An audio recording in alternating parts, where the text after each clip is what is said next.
Doctor బ్రహ్మర్షి పితామహ పత్రిసారి యొక్క దివ్య చైతన్యంతో కనెక్ట్ అవుతూ జగద్గురువైన శ్రీకృష్ణ పరమాత్మ యొక్క శక్తి స్థితి జ్ఞానాలను తీసుకుంటూ నీ సహజ స్థితిలో ఉండు భగవాన్ శ్రీ రమణ మహర్షి యొక్క బోధనల గురించి తెలుసుకుంటున్నాం మాస్టర్స్.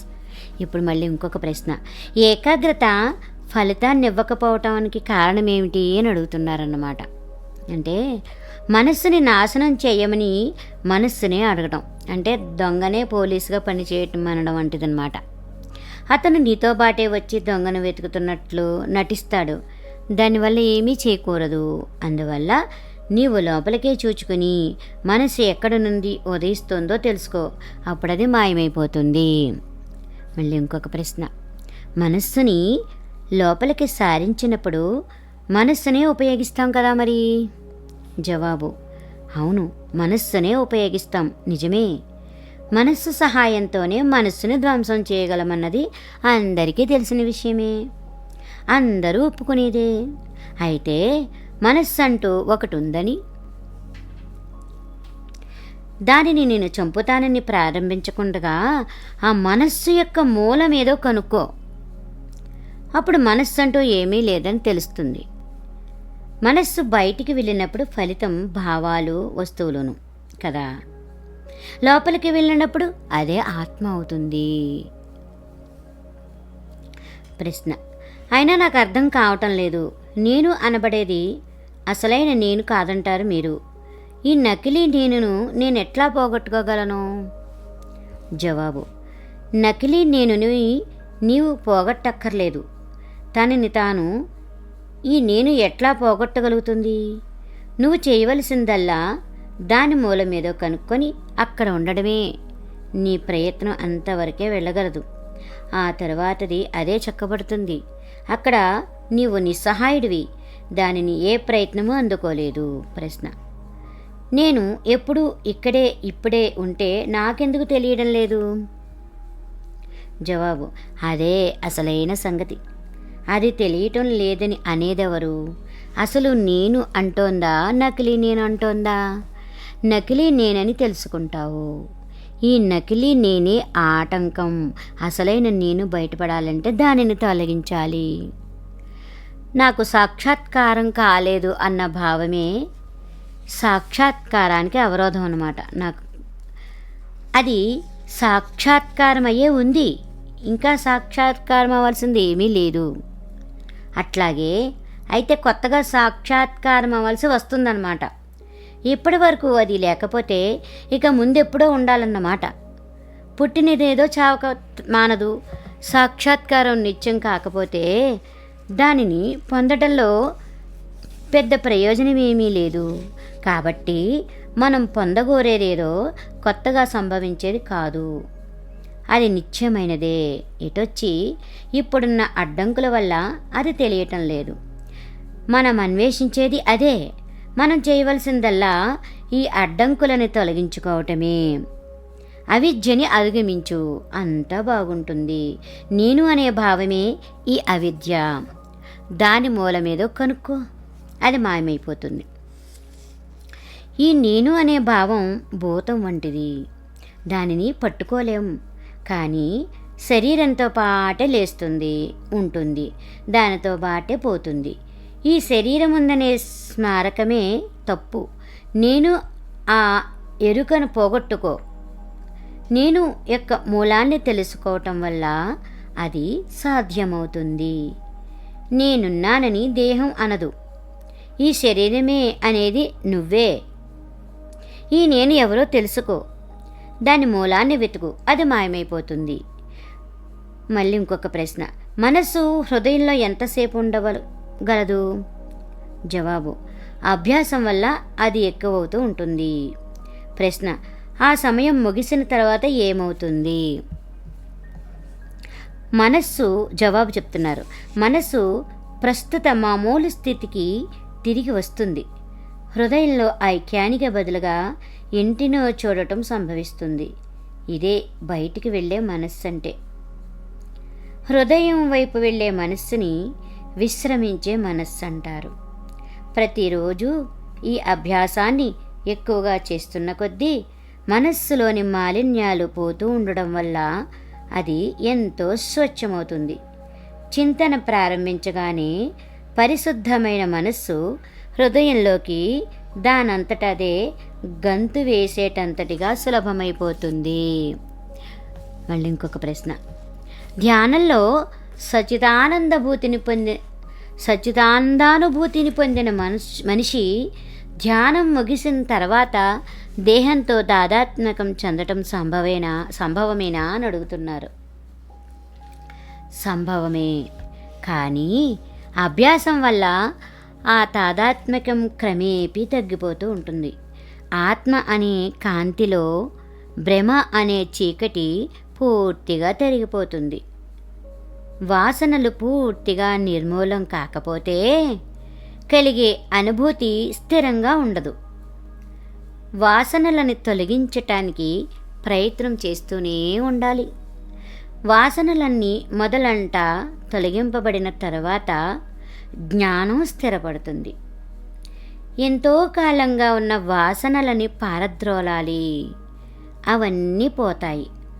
పూర్వమే సాధన చేసిన వారికి త్వరగా పోతాయి, ఇతరులకి నెమ్మదిగా పోతాయి. పూర్వమే అంటే పూర్వజన్మల్లో సాధన చేసి ఉంటారు కదండి, వాళ్ళకి త్వరగా పోతూ ఉంటాయి అన్నమాట.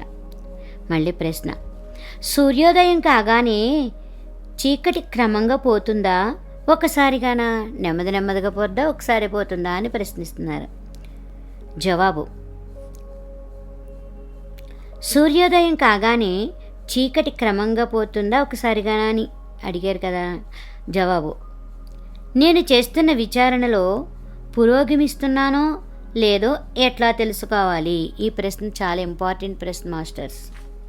నీ భావాలు తగ్గటం బట్టే, అవి లేకపోబట్టే ఆత్మ సాక్షాత్కారం వైపు నీ పురోగమనాన్ని తెలుసుకోవచ్చు. ఆత్మ సాక్షాత్కారంలో పురోగమనం అంటూ ఏమీ లేదు. అది ఎప్పుడు ఒక్కటే. ఆత్మ ఎప్పుడు సాక్షాత్కారమయ్యే ఉంటుంది.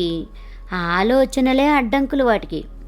ఆ అడ్డంకులను ఏమాత్రం తొలగించామన్నా దాన్ని బట్టే పురోగమనం ఎంతైందో తెలుసుకోగలుగుతాం. ఆలోచనలు ఎవరికి ఉదయిస్తున్నాయని ప్రశ్నించుకోవటం వల్ల వాటిని అరికట్టాలి. అవి రాకుండా వాటి మూలానికే వెళ్ళాలి నీవు. మళ్ళీ ఇంకొక ప్రశ్న. మరి సందేహాలు ఎప్పుడు వస్తూ ఉంటాయి, అందుకే ఈ ప్రశ్న. జవాబు. ఒక సందేహం వస్తుంది, దానిని తీరుస్తాం. మరి దాని వెనుక మరొకటి, దాని తర్వాత మరొకటి, ఇలా వస్తూనే ఉంటాయి. అసలు ఈ సందేహాలు ఎవరికి వస్తున్నాయో గమనించు. వాటి మూలానికి వెళ్ళు, అక్కడే ఉండు, అప్పుడు అవి రావు. సందేహాలు తీరడానికి అదే మార్గం అన్నమాట. మళ్ళీ ఇంకొక ప్రశ్న. సమాధానం ఇచ్చుకోకుండా నేనెవరిని అని ప్రశ్నించుకుంటూనే ఉండాలా నేను? ఎవరిని ప్రశ్నిస్తున్నట్టు? విచారణ చేసేటప్పుడు మనసులో ఏ భావం ఉండాలి? నేను ఏమిటి, ఆత్మ ఏమిటి, అహంకారం ఏమిటి? ఈ ప్రశ్న. జవాబు. నేనెవరిని అనే విచారణలో అహంకారమే ఆ నేను. ఈ ప్రశ్నకి సరి అయిన అర్థం ఇది. అహంకారానికి మూలమేమిటని. మనస్సులో ఏ భావము ఉండక్కర్లేదు. నువ్వు విడవవలసిందల్లా ఒకే ఒక భావాన్ని. అది ఈ శరీరమే నేను, దీని రూపం ఇట్లాంటిది, దీని పేరిది వగైరా అవన్నీ వదిలేయాలన్నమాట. నీ నిజతత్వం గురించి భావన ఉండవలసిన అవసరం ఏమీ లేదు. ఎప్పుడు ఉన్నట్లే అది ఉంటుంది. అది యథార్థం, అది భావన కాదు, కానే కాదు. మళ్ళీ ఇంకొక ప్రశ్న. నేను అనబడేది నేను కోసం అన్వేషించటం తమాషాగా లేదు? నేనెవరిని అనే విచారణ చివరికి అర్థం లేని సూత్రంగా తేలదా, లేక మంత్రం వలె తెరిపి లేకుండా నేను అనుకుంటూ ఉండాలా? ఇప్పుడు జవాబు. ఆత్మ విచారణ అర్థం లేని సూత్రమేమీ కాదు, అది మంత్రజపము కాదు. నేనెవరిని అని ఇది కేవలం ఒక నేను మరొక నేనుని వెతకటం కూడా కానే కాదు. ఆత్మవిచారం అంటే మనస్సు యొక్క వ్యాపకాలన్నీ ఆత్మ గురించిన ఎరుకలో నిలిపివేయాలన్నమాట. అది అర్థం లేని సూత్రం కాదు. మళ్ళీ ఇంకొక ప్రశ్న, నేను ప్రొద్దుట కాసేపు సాయంత్రం కాసేపు ఆత్మవిచారంలో గడిపితే చాలా, లేక నేనేమి చేస్తున్నా, నడుస్తున్నా, వ్రాస్తున్నా కూడా కొనసాగిస్తూనే ఉండాలా? జవాబు, నీ నిజతత్వం ఏమిటి? వ్రాయటమా, నడవటమా, ఉండటమా? ఉండటం ఒక్కటే ఏ మార్పు లేని యథార్థం. ఆ ఉండటం యొక్క శుద్ధ స్థితిని నీ వెరిగే వరకు విచారణ కొనసాగిస్తూనే ఉండాలి. ఒకసారి అందులో నిలకడ కలిగితే ఇంక ఏ బాధ లేదు. ఆలోచనలు రానప్పుడు వాటి మూలం ఏమిటని ఎవ్వరూ విచారించరు కదా. నేను వ్రాస్తున్నాను, నేను నడుస్తున్నాను అనుకుంటున్నంతకాలం ఆ పనులు ఎవరు చేస్తున్నారో విచారించు. మళ్ళీ ఇంకొక ప్రశ్న, నేను భావాలను తిరస్కరిస్తుంటే అది విచారం అవుతుందా? అది ఒక మెట్టు అవ్వచ్చు. జవాబు, నువ్వు ఆత్మని విడవకుండా ఉన్నప్పుడే, మానసిక వ్యాపకమైన ఆలోచన తరంగాలు లేనప్పుడే విచారం ప్రారంభమవుతుంది. మరి ప్రశ్న అంటే విచారం అనేది బుద్ధికి సంబంధించింది కాదన్నమాట. జవాబు, కాదు, అది అంతర్విచారం అంటే లోపలి అన్వేషణ. మనస్సుని పట్టుకొని దానిని పరిశోధించమని ప్రారంభ దశలో ఉన్నవారికి సలహా ఇస్తాం. అయినా మనస్సు అంటే ఏమిటి అసలు? అది ఆత్మ వల్ల ముందుకు చొచ్చుకు వచ్చేదే కదా. అది ఎవరికి కనబడుతుంది, ఎక్కడ నుండి ఉదయిస్తుంది? వీటిని గమనించు. నేననే భావమే మూల కారణమని తెలుస్తుంది. ఇంకా లోతుగా వెళ్ళు, నేను అనే భావం పోతుంది. అవధులు లేని చైతన్యం ఆత్మ ఉంటుంది. ప్రశ్న, శ్రీ అరవిందుల ఆశ్రమంలో శ్రీమాతని నేను ఈ ప్రశ్న అడిగాను. భగవంతుడు నాకు తన నిజస్వరూపం చూపాలని ఏ భావాలు లేకుండా మనస్సుని నిశ్చలంగా ఉంచుకుంటాను, కానీ నాకేమీ గోచరం కావటం లేదు. దానికి ఆమె ఇచ్చిన సమాధానం ఇది. ఆ భావమే సరి అయినదే. ఆ శక్తి పైనుండి దిగి వస్తుంది. అది ప్రత్యక్షానుభవం. నేను చేయవలసింది ఇంకేమైనా ఉందా అని ప్రశ్నించారు. జవాబు, నీ నిజస్థితిలో ఉండు. దిగి రావలసినది కానీ ప్రత్యక్షమవలసింది కానీ ఏదీ లేదు. అహంకారం పోవటం ఒక్కటే జరగవలసింది. నిత్యము సంస్థితమై ఉండేది ఎప్పుడు ఉంటుంది కదా. ఇప్పుడు కూడా నీవదే, నువ్వు దానికి భిన్నం మాత్రం కావు. నిశ్చలతని చూచేది నీవే. దానిని చూడటానికి నీవు ఉన్నావు. నువ్వు దేనికోసం ఇంకా వేచి ఉన్నావు? నేను చూడలేదని దేనినో చూడాలన్న ఆశ, దేనినో పొందాలన్న వాంఛ, ఇవన్నీ అహంకారం యొక్క వ్యాపకాలు. నువ్వు అహంకారపు ఉచ్చులో పడిపోయావు. వీటన్నిటినీ అనేది అహంకారమే, నువ్వు కాదు. నీ నిజస్థితిలో ఉండు, ఇంకేమీ అక్కర్లేదు. ప్రశ్న, ఆత్మని తెలుసుకోవటం ఎట్లా? ఆత్మని తెలుసుకోవటం అంటే ఆత్మవై ఉండడమే. ఆత్మ తెలియద్దనగలవా? నీ కళ్ళని నువ్వు చూడలేవు కదా. చూసుకోవడానికి అర్థం లేకపోయినా కళ్ళు లేవని అనగలవా మరి? ఆత్మ ఒక పదార్థంగా తెలియకపోయినా ఆత్మ గురించి నీకు తెలుసు. అది ఒక పదార్థంగా తెలియనంత మాత్రాన ఆత్మ లేదనగలవా?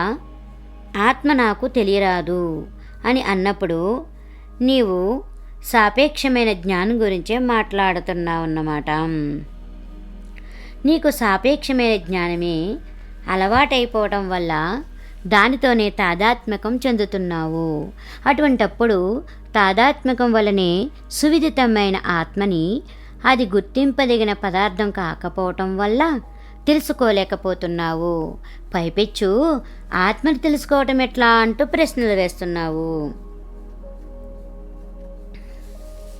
ప్రశ్న, ఉండడం అంటుంటారు, మీరు దేనిగా ఉండడం అని ప్రశ్నిస్తున్నారన్నమాట. జవాబు, నీ కర్తవ్యం ఉండటమే. ఇదిగా అదిగా ఉండటం కాదు.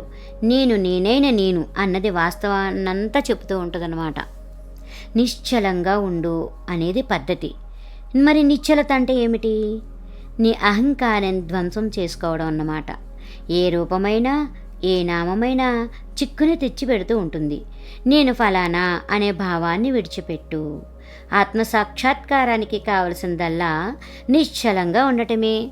అంతకన్నా తేలికైనదేమిటి?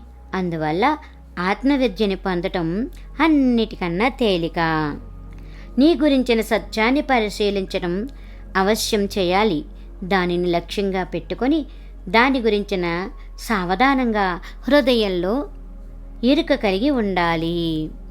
తన గురించి ఎరుక నిశ్చలము, నిర్మలము, మనోవ్యాకులత నుండి విముక్తము అయిన చైతన్యానికే కలుగుతుంది. హృదయంలో ఎప్పుడూ రూపరహితంగా ప్రకాశించేదే ఆత్మ అని తెలుసుకో. అది నీవు. ఏదీ ఉన్నది లేదు అనుకోకుండా, దేని గురించి ఆలోచించకుండా నిశ్చలంగా ఉండడం వల్ల కలిగే ఎరికే. అదొక్కటే సత్యము.